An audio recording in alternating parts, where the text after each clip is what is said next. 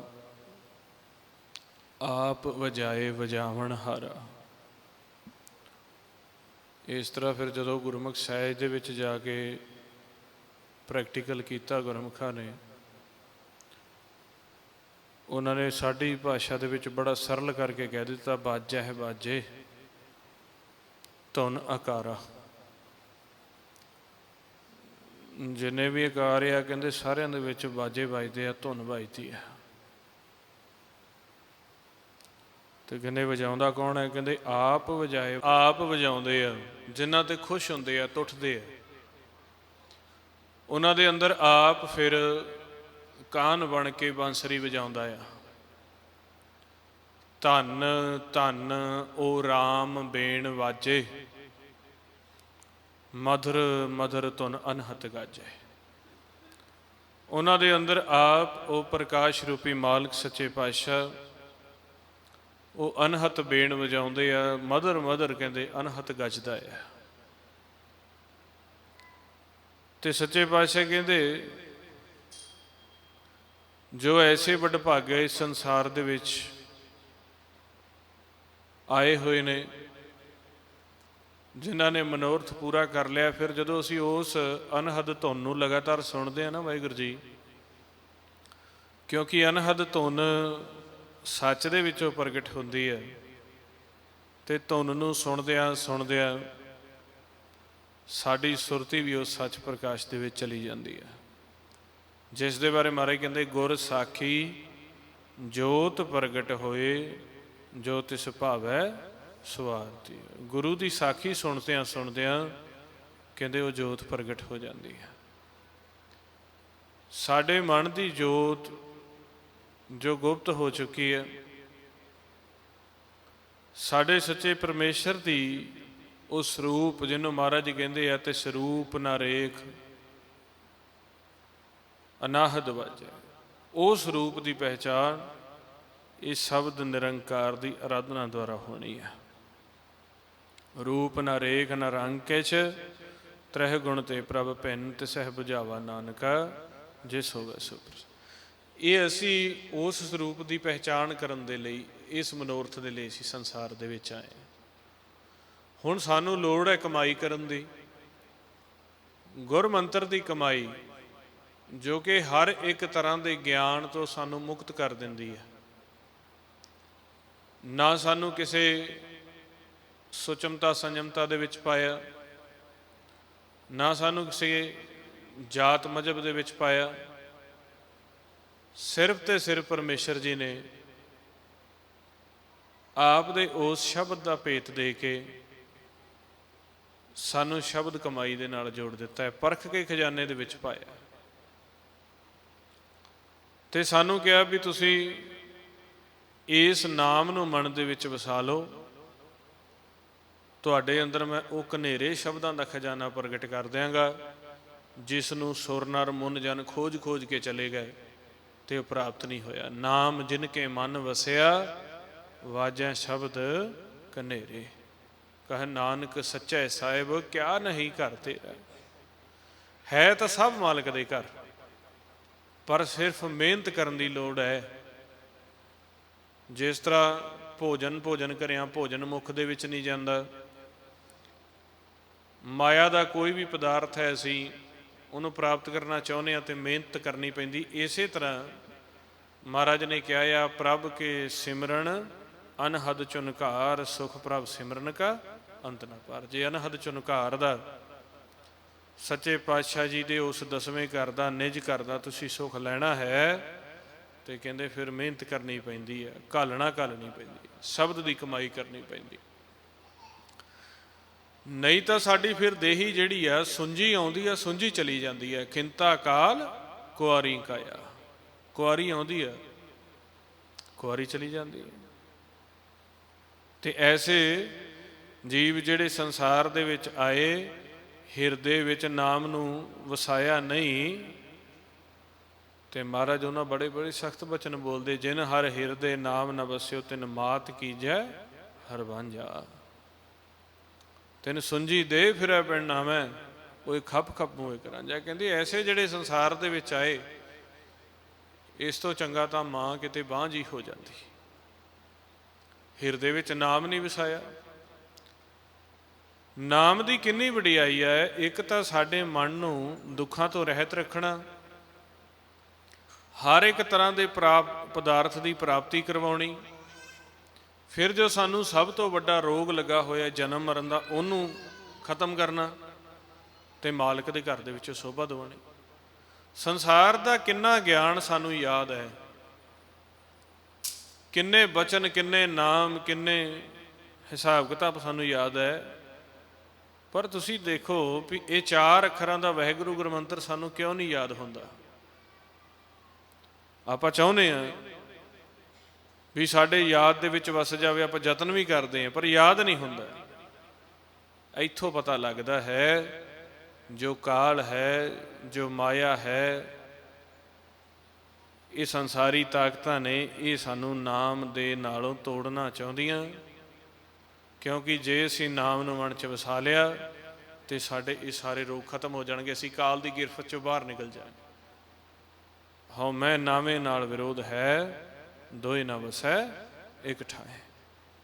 ਤੇ ਆਪਾਂ ਸ਼ਬਦ ਦੀ ਕਮਾਈ ਨੂੰ ਛੱਡਣਾ ਨਹੀਂ, ਤੇ ਫਿਰ ਕਾਲ ਸਾਡੇ ਤੋਂ ਦੂਰ ਹੋਏਗਾ, ਫਿਰ ਪੰਜੇ ਤੋਂ ਦੂਰ ਹੋਣਗੇ, ਤੇ ਉਸ ਅੰਮ੍ਰਿਤ ਬਿਸਮਾਤ ਦੀ ਸਾਨੂੰ ਪ੍ਰਾਪਤੀ ਹੋਏਗੀ, ਜਿਹਨੂੰ ਮਹਾਰਾਜ ਜੀ ਕਹਿੰਦੇ ਸੁਰ ਨਰ ਮੁਨ ਜਨ ਅੰਮ੍ਰਿਤ ਖੋਜਦੇ, ਸੋ ਅੰਮ੍ਰਿਤ ਗੁਰ ਤੇ ਪਾਇਆ।